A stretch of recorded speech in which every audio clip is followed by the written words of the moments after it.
هقول لك النهارده على افضل 10 كراسي حققوا اكتر مبيعات في 2022. كرسي فينوم، مسند الراس فيه بيعلى وبيوطى، زائد ان هو بيتحرك 180 درجة. ظهر الكرسي فيه داعم قطنية، داعم القطنية فيه بيكون مبطن وبيطلع لقدام وبيرجع لورا. ظهر الكرسي هنا بيفرد شيزلونج وبيثبت في اي وضع ورا. يدات الكرسي بتعلى وبتوطى وبتطلع لقدام وبترجع لورا وبتلف يمين وشمال، زائد ان هي مصنوعة من المطاط المعالج.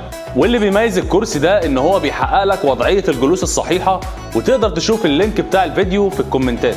ستريت لاين، مسند الراس هنا بيعلى وبيوطى برضه. ظهر الكرسي هنا فيه دعم للقطنية، دعم القطنية هنا مش مبطن وبيكون ثابت. ظهر الستريت لاين برضه بيفرد شيزلونج وبيثبت في اي وضع. يدات في الستريت لاين هنا بتعلى وبتوطى بس. روك ستايل، مسند الراس بيعلى وبيوطى. ظهر الكرسي فيه داعم للقطنية، والقطنية منجدة وبتعلى وبتوطى. الظهر هنا بيفرد شيزلونج وبيثبت في اي وضع ورا. يدات الكرسي هنا مجوفه، زائد ان هي بتلف يمين وشمال وبتعلى وبتوطى. كرسي روبوت، مسند الراس هنا كبير ومجوف، زائد ان هو بيعلى وبيوطى، زائد ان ظهر الكرسي هنا مزود بشماعه. الكرسي هنا فيه داعم للقطنيه، دعم القطنيه ده بيعلى وبيوطى، زائد ان هو ما بيكونش مبطن. الظهر في الروبوت بيفرد شيزلونج، زائد ان انت تقدر تثبته في 3 وضعيات ورا. يدات الكرسي بتتحرك لقدام ولورا، زائد ان هي بتعلى وبتوطى. كرسي تسلا، مسند الراس برضو بيعلى وبيوطى وبيتحرك 180 درجة. ظهر الكرسي برضو مزود بداعم قطنية وبيكون ثابت ومش مبطن.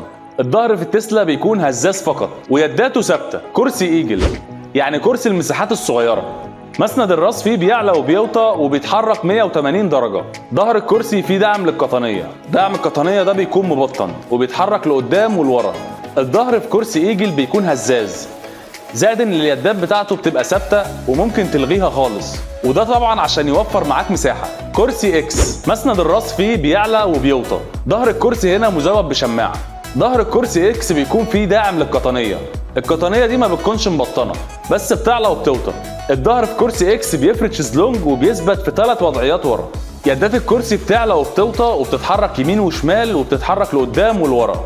كرسي سوبر هيرو، مسند الراس فيه بيعلى وبيوطى وبيلف 180 درجة، زائد ان انت تقدر تجيبه قدام او لورا. ظهر الكرسي هنا بالكامل بيتحرك لفوق ولتحت، زائد ان داعم القطنية اللي فيه بيكون مبطن.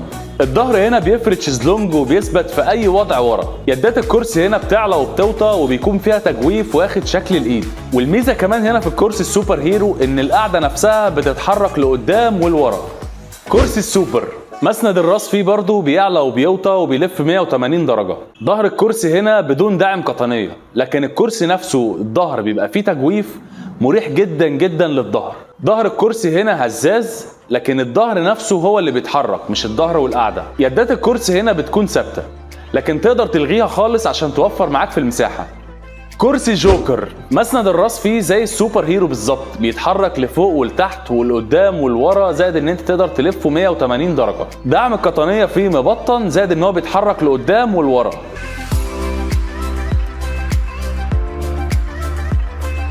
الظهر هنا بيفرد شيزلونج وبيثبت في اي وضع. يدات الكرسي هنا تقدر توسعها وتضيقها، زائد ان هي بتعلى وبتوطى وبتكون كمان مبطنة.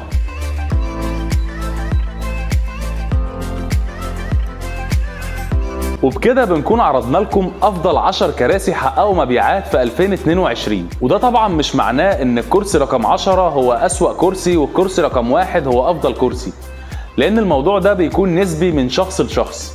يعني حضرتك ممكن ترتاح في كرسي غيرك ما يرتاحش فيه. هتلاقي في وصف الفيديو تحت اللينكات بتاعت ريفيوهات ال10 كراسي اللي اتكلمنا عنهم في الفيديو. وما تنساش تعمل لنا لايك وشير وتعمل لنا سبسكرايب لو بتشوفنا على اليوتيوب.